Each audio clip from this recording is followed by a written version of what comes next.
Hello, Changemaker, Welcome to the Innovation Room. a place for business leaders, Change agents and change champions. anyone who wants to know where digital transformation is taking us, A place that sparks ideas. and explores what's really possible with software and technology. Ready? Let's see what's happening.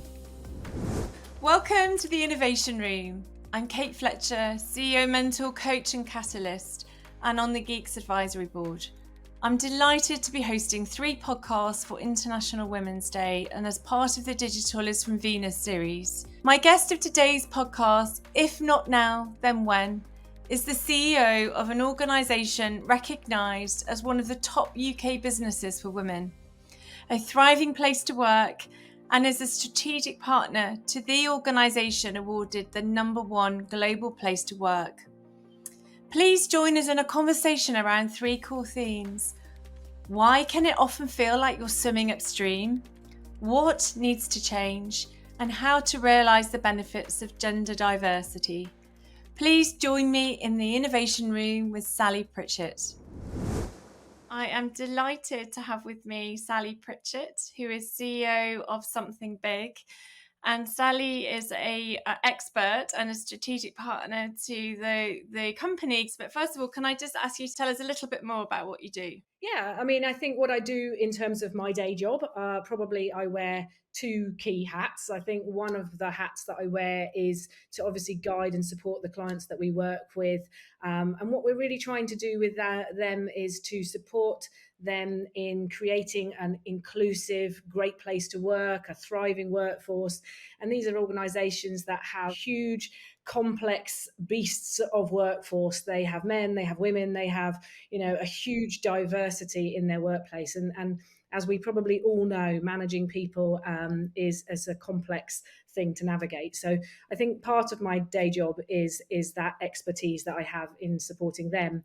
But I think the other hat I clearly wear is I am a leader of my own organization and a female leader that has to walk the walk. I can't talk to my customers about having a thriving workforce if I can't do it myself.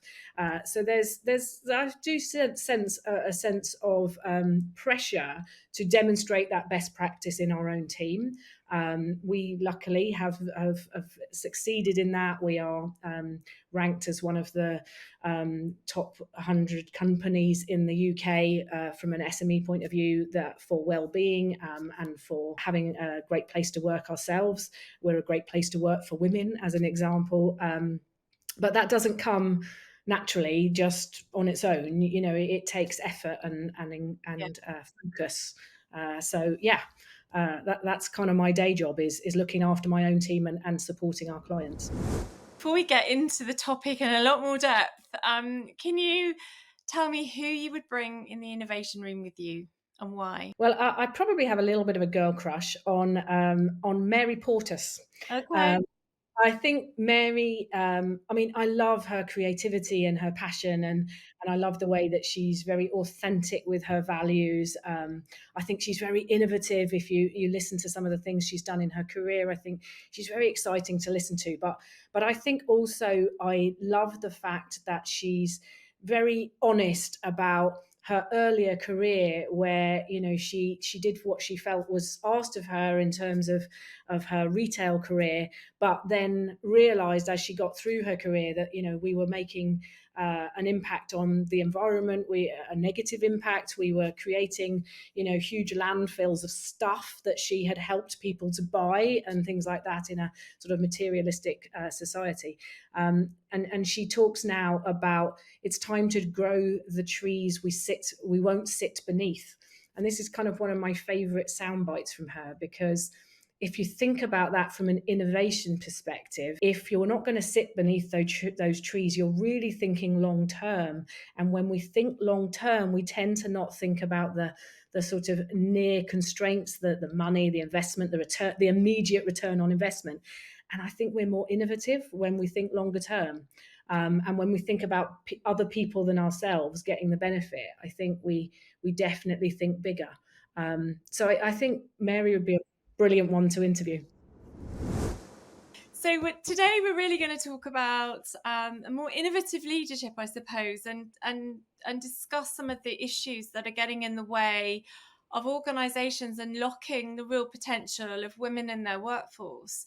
But the reality at the moment, whilst we've seen some progress, is there are some pretty concerning stats, aren't there? And I think what we're seeing is a real exodus of female talent from the workforce. Yeah, absolutely. And yes, I mean, I've passionately championed women in business for the last 2 decades, 2.5 decades, because my earlier career, I did experience that discrimination in the corporate environment. And I felt passionately that there was a better way that we could do things. And I'm delighted to see that, huge amounts have changed. But equally, sometimes when we do make progress, we also see the things that haven't moved forward.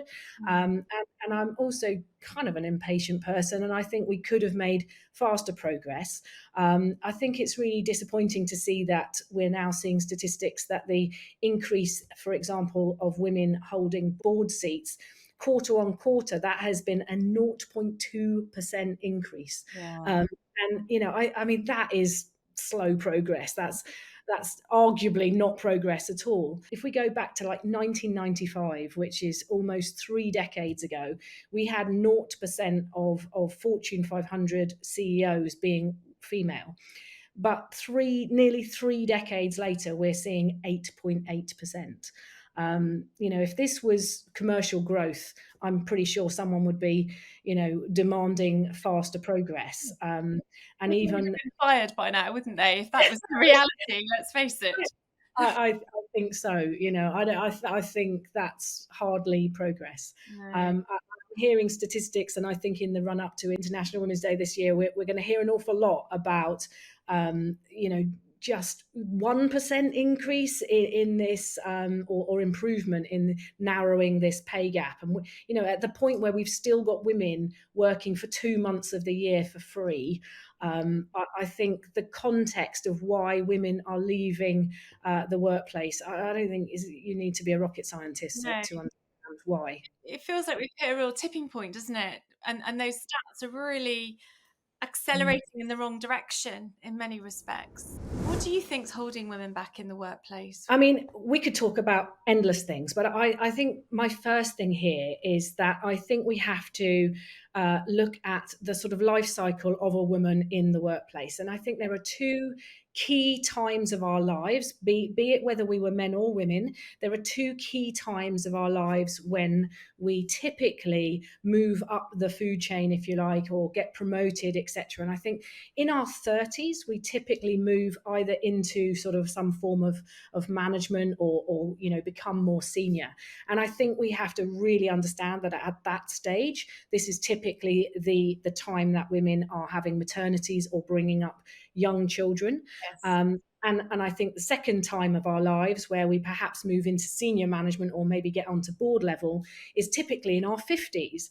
And this happens to coincide with women going into menopause. Yes. And I'm feeling that myself, and I'm being quite vocal about the challenges that brings. And I think when it comes to getting that equality in sort of the workplace, we do have to really consider what women are going through during these two key stages of their lives, because this is, we're trying very hard to compete with male counterparts, but it is not a level playing field. No. And I think this is why what we're seeing a bit of an exodus post maternity, because women are thinking, well, I can't go back into that environment. I'll just have to kind of set up my own little micro business, or become a consultant or a freelancer or something. And I think that's why we see a bit of an exodus there. But I think in post COVID, I think we've also seen the 50 plus age group perhaps go, oh, maybe I'll just retire earlier, maybe I'll just leave the workforce. That's just gutting, because we're losing talent. You're absolutely right. And I think there were 1.5 million people between the age of 52 and 60 that left the workforce post-COVID. And a lot of those were women. A massive loss to an organisation. Yeah. And actually, the earlier point you made, I really identify with personally, because I remember 15 years ago making a very conscious choice to reach the boardroom before I had my children, because I had no confidence that I was going to get there post children immediately anyway. So Mm. we do create challenges for talent in the workforce, I think, as a consequence of that. And I think what's sad about this actually, and I agree with you, 20 years ago when I was getting married and having children and that I left the corporate environment to set up my own business just so that I could have that wriggle room myself and that flexibility. But I think what's really sad is that as we lose people out of the workplace at these critical stages, then everyone else further down the chain is losing their role models. Yeah. So the knock-on effect is bigger. And this year we're talking about the exodus of women, but next year I guarantee we will be talking about the lack of role models, which Yes. is nothing. We can almost predict it now, can't we? No, absolutely. I think there's also the cultural impact on the wider business of those women leaving too. So we know that having women in senior leadership positions enables better decision making. It promotes a stronger, more resilient culture. I had a really interesting conversation with Baz Bennett, who was the head of diversity and inclusion for the armed forces. The focus they're putting around this sort of what they call gap in the middle, this sort of 28 to 42-year-old women, because they were finding they were losing, the vast majority of those individuals. What would be your perspective on what organizations could do differently around that, that gap in the middle? I think that's brilliant, and I think there's this myth, what do women want, as if this is a myth and that was such a mystery that we that no one knows what we want. But actually, I think it's really well documented that Yes. one of the things that women want and what they really need is to work towards a greater purpose and have more meaningful in stuff in their work lives. And I think that's really critical to the way that leaders lead, because it's almost like not that just tell me what you want me to do, but almost tell me why I'm doing this. Tell me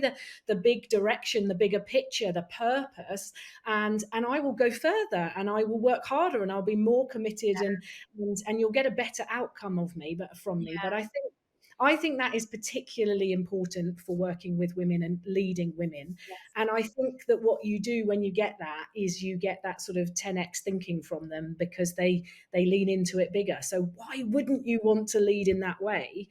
I think that's a really great thing. But I also think, and I think again back to my own experiences, but it's about creating a safe environment for women to thrive. And I definitely think some of the comments that I had directed at me in the corporate workplace 20 years ago don't exist in the same way. I get that in the workplace now. I think we have made huge shifts, but it's not over. And I think we really need to be clear about this. We still have a lot of little microaggressions, unhelpful sort of banter and stuff going on that just chips away at women's self-esteem. And what it does is it stops them from putting their hand up or putting themselves forward for the next promotion, etc. I found out a fact recently that just really disappointed me. It was that 50% of men get guidance and support before they step up into a P&L role, and it's just 15% for women. Now, how can we say that we are putting out a level playing field here? And sometimes I even hear that we sort of blame women for not putting themselves forward or going for a job, etc. But we're still creating an environment that is unlevel. There's still a boys' club there. Yes. This stuff is under the surface, but let's not be fooled. It's still there. It's very real, isn't it? And I think about my own experience. So I was on the GB board of a FTSE 250 company, and as commercial director, I was pregnant with my daughter, and I remember being wished by male colleagues to have a lovely holiday when I went on maternity leave, and it's banter, but it's not, is it? And we talk about psychological safety, broadly in society as this obvious thing, but the practice of it is more difficult when there are the unconscious biases that exist, I think. I think it's gutting that we're still having this conversation. I definitely acknowledge we have made huge steps forward, but I don't think we're going to get the best out of women until we acknowledge that it's still an issue. Yeah. And actually, I think there are lots of men out there that could champion this, because there are some really enlightened men out there that are, ready to speak up, but perhaps are not speaking up yet. So you mentioned 10x thinking earlier. We've talked about this concept before. I love this concept. Can you talk a little bit more about it in the context of culture and how to really unlock the potential of the women in the organisation? Again, it's so well documented in the last few years around how much diversity brings to your organization, to the diversity of thought, the way you approach things, etc. But I think this is particularly the case when we refer to things like 10x, because what we're really suggesting there when we say 10x is it's just on another level of innovation, on a bigger scale of thinking bigger. And I think what women are very, very good at doing is thinking about all the different perspectives of a problem or an opportunity. They'll think about the environment, they'll think about the people, they'll think about the commercial sides, they'll think about all the different perspectives. And I think sometimes, and I don't want to stereotype in the negative way as well, but sometimes with our male counterparts, there is a bit more of linear thought process, which is maybe around the commercial side or whatever. So I think we have to enable our female cohort to bring those other perspectives in, because then we end up with a much more cohesive solution. I mean, there's no doubt that the situation around COVID, I guess, and the challenge that's put into society for a lot of women has sort of been a real tipping point around, I'm just not going to swim against the tide any longer. Life shouldn't be this difficult. What would you shift if there were three big things that you would encourage leaders and organisations to really get behind? What would they be? Brilliant. Yeah. I mean, I would like to just touch on that COVID thing, I think, as well, because I think that's a major part of this exodus we're seeing is just this burnout, this workload that we're expecting the workforce in general to pick up. And I think for women, that flexibility that they got following COVID was great, because they could work from home, they could multitask with kids and pickups and other things that are going on in their lives. But I think it is a really overwhelming element, and I think that organisations have banked the additional sort of efficiency of work from home that they're getting, and all of these Teams calls that we're on, etc. They've banked the commute time, and they've also leaked into people's lives even more than they had already, because work and life are one and the same now. And I think the phrase are we working from home or living at work, I think that is becoming still very relevant today. So I think one of my first things that I think we really need to get a grip on is expectation of workload. This is not about allowing no high performing workforce. Of course we don't want to give anyone any soft landings, but what we do need is to be fair with our expectations, and I think sometimes we work harder but not smarter. So I think getting a grip of that workload so that we don't go into sort of some kind of burnout, I think is an important one. I think the other thing is, let's really shift our perspectives now about embracing this gender equity.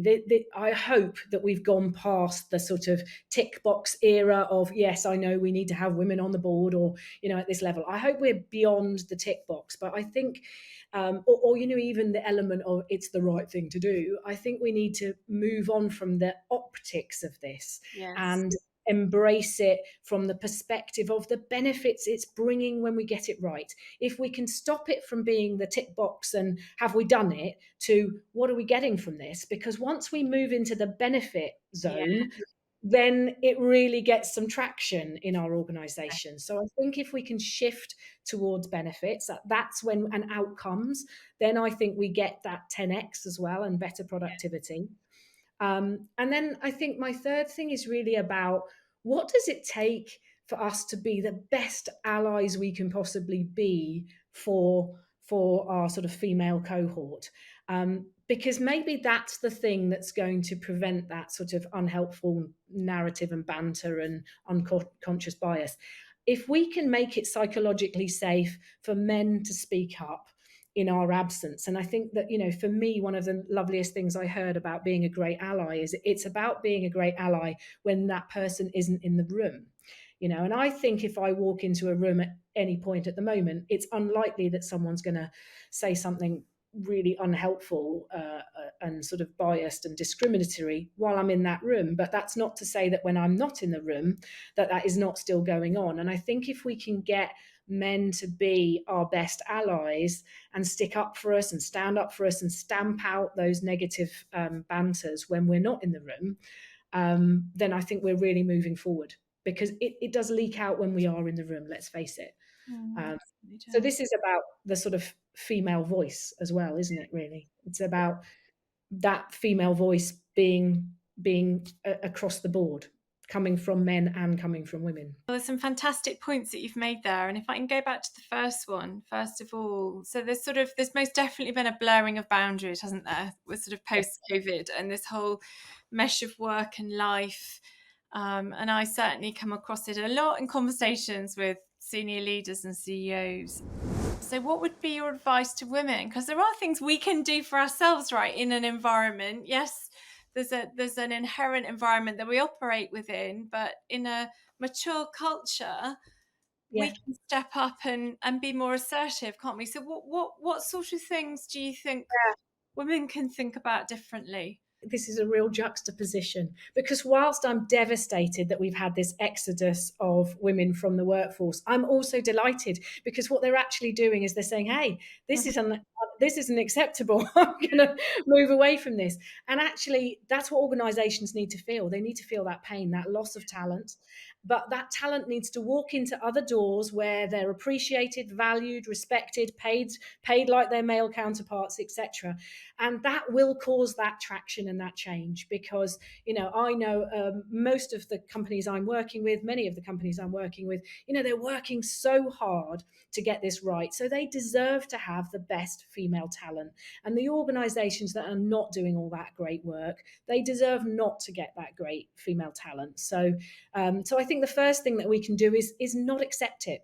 And it's the same as these workloads. I have so many clients that are working till midnight, 2 a.m, etc.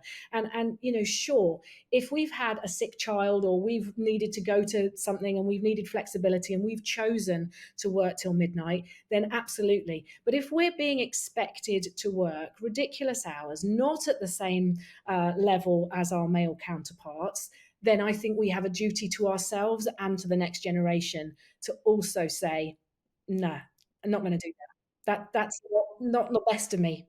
So we've got to just carry on being the best we can be, and say no. Yeah.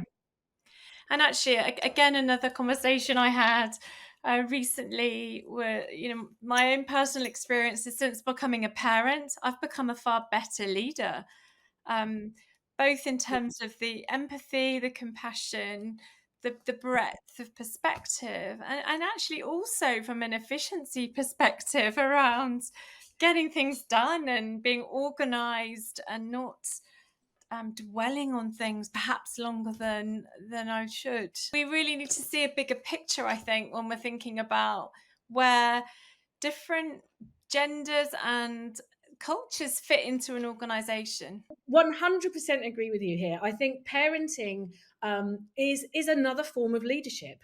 In fact, I would say it's my hardest audience. I have 3 children, and I know my children are a bit older than yours, that they're teenagers with very much their own opinions. But what it has done for me is parenting continues to remind me of the changing world that our next generation are in. It's connected me very much with sort of Gen Z, etc. But also, my young family are stubborn. They're hard to lead. They challenge me, but they show such resilience sometimes. They they bowl me over with their ideas, etc. And I 100% believe that I have two leadership jobs, leadership of my team and leadership of my family. And one makes the other stronger and vice versa. And perhaps we don't recognize that and acknowledge that when women are coming back from maternity. And I know you've said to me in the past that no one expected you to or no one acknowledged that when you'd come back from maternity that actually you had developed and grown as a person.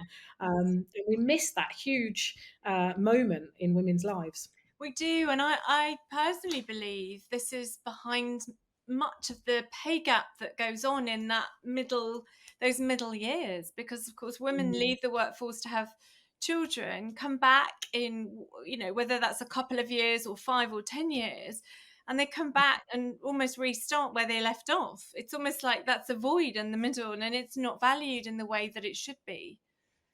And personally, I recognise that in our business. Many of the women in our business are sort of between 30 and 40.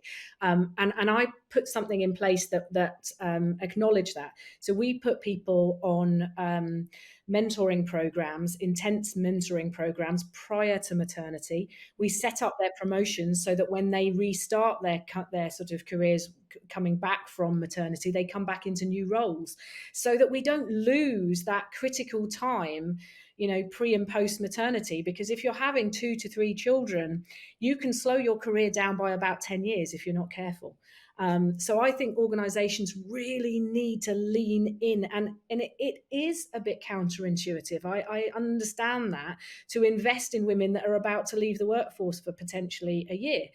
But it's a huge investment to when they come back. Again, and looking at the armed forces and the conversations there around the progress they made, one of the things they realised was just the absolute cost of loss of women who they had trained and invested in significantly, who then, because they weren't able to create the right environment for them to come back once they had families, they just lost them. And that was a mass, not just a cultural loss and a skill loss, but also financial cost as well. So really thinking laterally and more strategically around, as you point out earlier, stages in life and how to adapt and create the environment to suit not just women, but families, people as they go through life. Because of course it's not just the mother in many instances that's supporting the family. It's both, isn't it?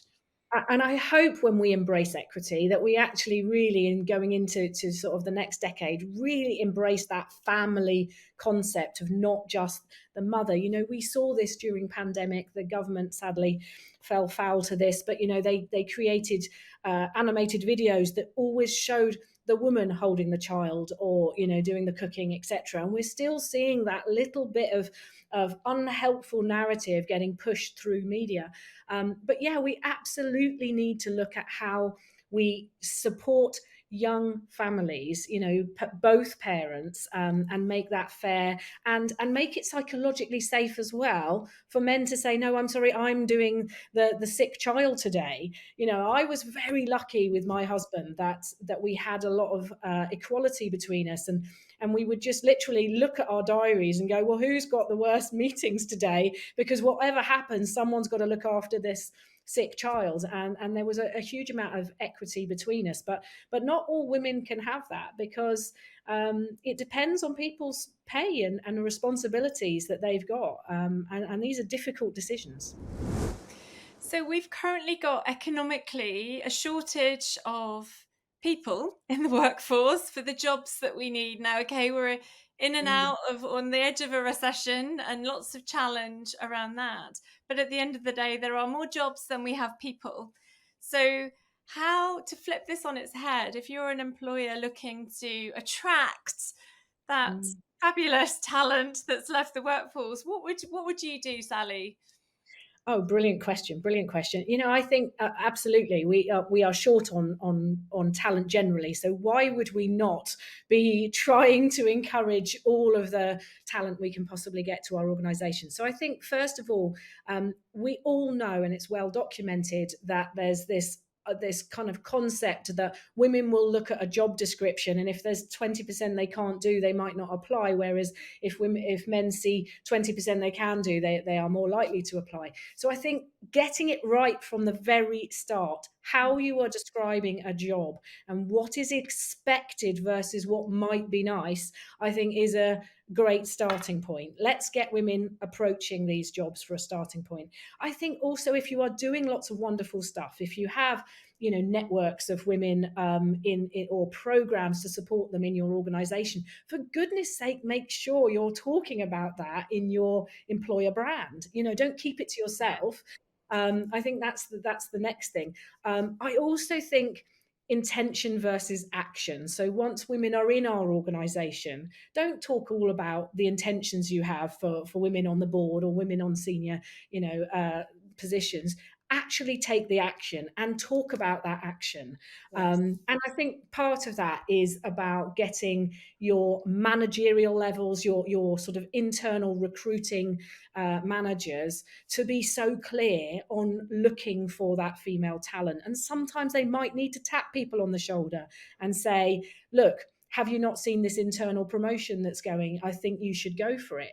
That is still a very powerful thing to do. But if you haven't got a network of women inside your organization that are all able to talk amongst themselves, share best practice, support each other, mentoring programs, if you haven't got these things going on, to be honest, you're losing female talent. I can tell you are losing female talent. So get that stuff up and running.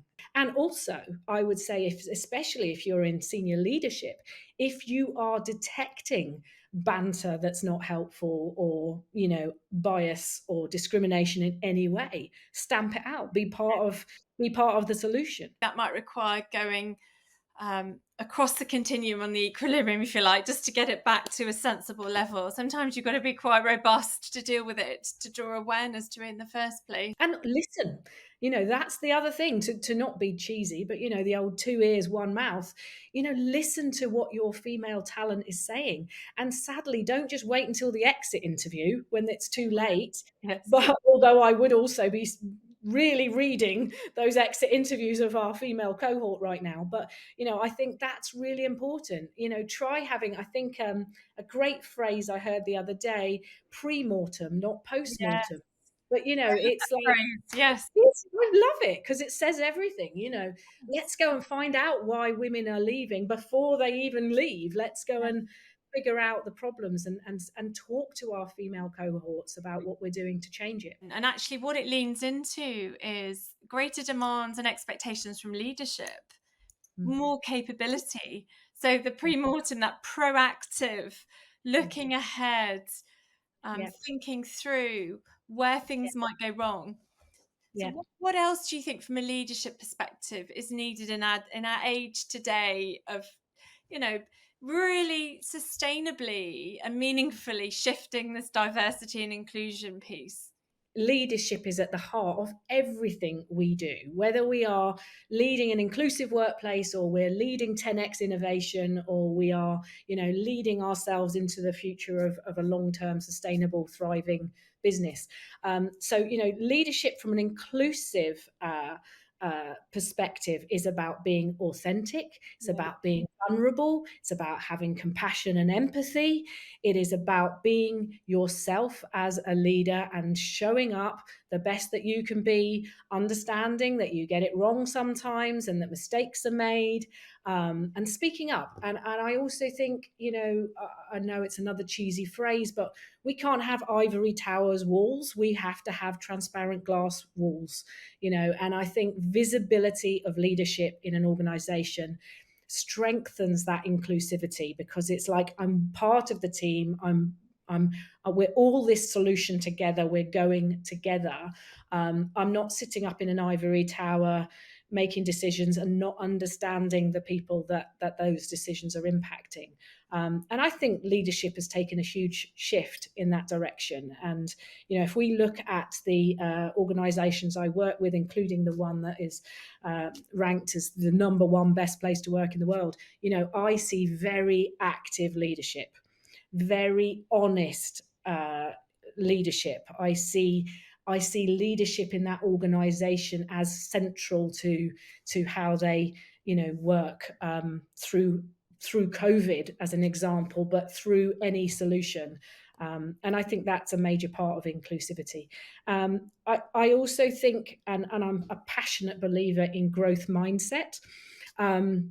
And I think you have to, in order to have a psychologically safe environment where people can feel included, you have to have that growth mindset. We can't have blame cultures, No. and I think in a lot of corporate environments, we still have a very big stigma around failure, around mistakes, and a bit of a blame culture. Is my job on the line if I'm honest? And you're not going to get an inclusive environment, No. and you're not going to get innovation in a fixed mindset, blame culture environment.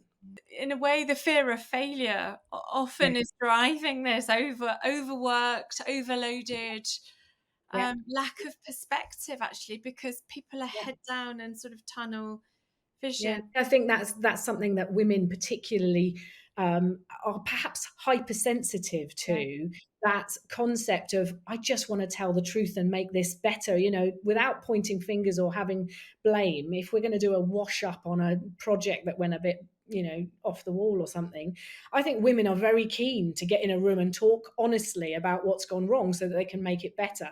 And if you're not giving them an environment where they feel safe to speak up on all of the things that may have gone wrong, I think that will also frustrate them. And that's another reason for their exodus. Can I get back to talking about the world's best place to work?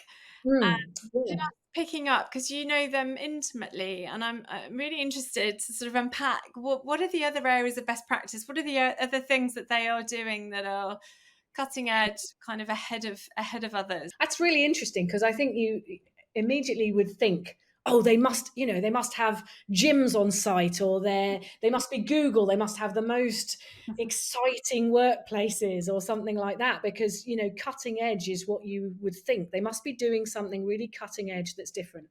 And I think the thrust of actually what makes them different is they genuinely put their people first. Yeah. Their strategy would be around, when our people are thriving and happy and productive and feeling like they belong, and they're feeling connected to our purpose. When our people are happy first, they make our customers happy, and that's what makes our Yeah. business work. And I think we talk a lot. There's a lot of talk about insanely customer-centric organisations, and I do obviously believe that customer centricity is important, but it comes from a happy workforce that's thriving. So although you might add the Google-esque sort of concept of exciting workplaces or free lunches or a gym on site, yes, but those are the afterthoughts. I think first of all, you have to bake your people into the core of your organization. You have to embrace this beyond any kind of tick box. This has to be what you wake up and think about before anything else. In fact, the company we're talking about, one of the comments that they sometimes say is, we should feel sick to our stomachs when people leave us. Yeah. And that's such an emotional comment, but they genuinely mean it. Yeah. And I think when you genuinely believe it and know it, it's like I was saying earlier on, it's about shifting perspective towards benefit. When you see the benefit you get of having the workforce right and thriving, you don't ever look back anyway, because that is an investment that is for your future. Mm. And I think a lot of organizations found this out, dare I say, the hard way during COVID, because if you had this amazing, thriving workforce, they were so committed and loyal. Didn't matter whether they were working from home in a one-bed flat, or whether they were having to do the job of three people because your business was, escalating, or they were on furlough, or whatever was happening. They dug deep for you. They were committed to you as an organization, and they dug.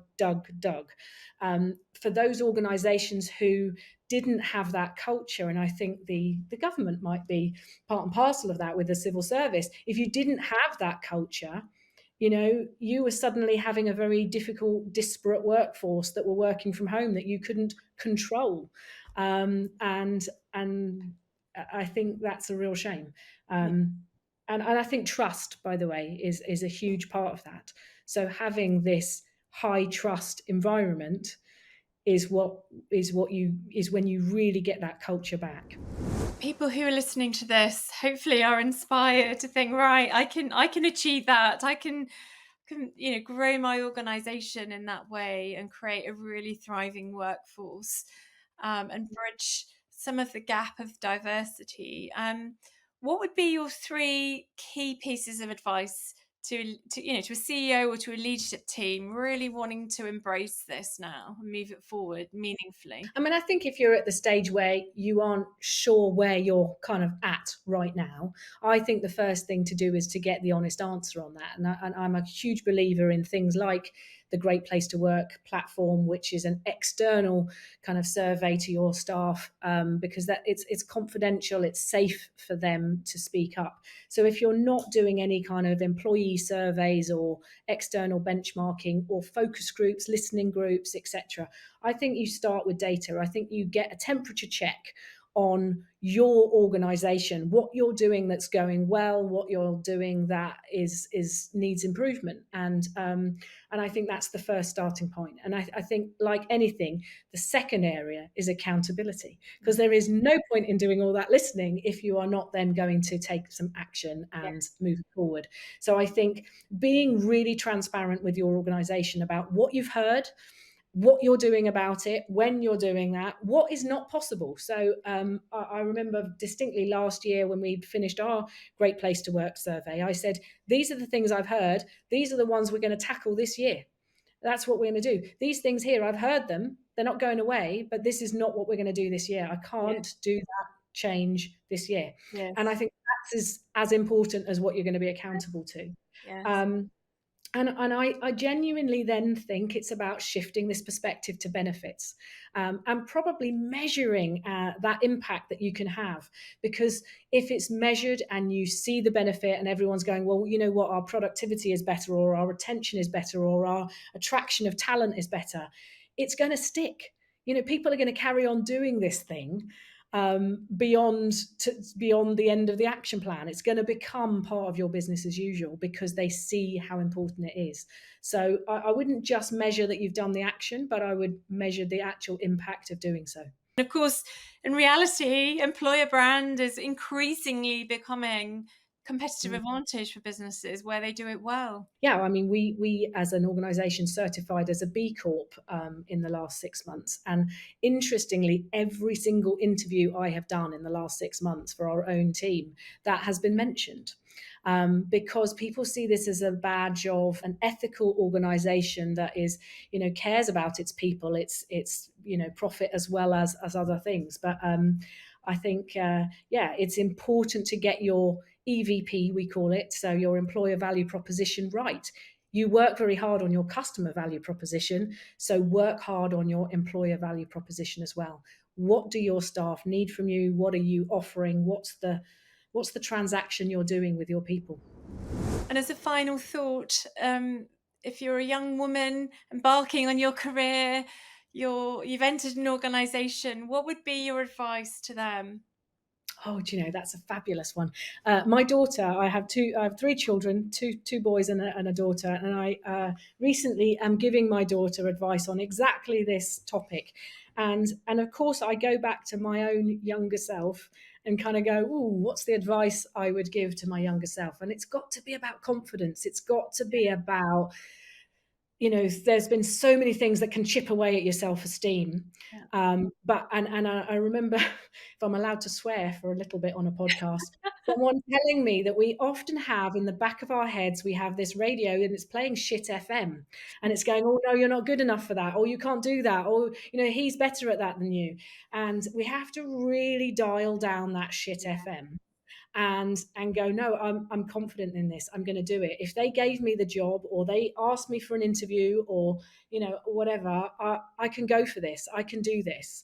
And I think my own personal career would have been different if I'd have turned down shit FM a few decades before I did. No, I think about the advice to myself. I mean, I was always considered to be pretty ballsy as a young woman, but actually now I look back and go, I would have been even more courageous, actually, if I had my time again. Thank Yeah. you, Sally. It's been an absolute pleasure having you on the Innovation Room. Pleasure. A wonderful conversation. Thank you for inviting me. Thanks for joining us in the Innovation Room. We hope it sparks some ideas. Want to learn more about what we do? Maybe you could even be our next guest. And spark some ideas yourself. Find us at Geeks Limited, And join us again soon. because real change never stops.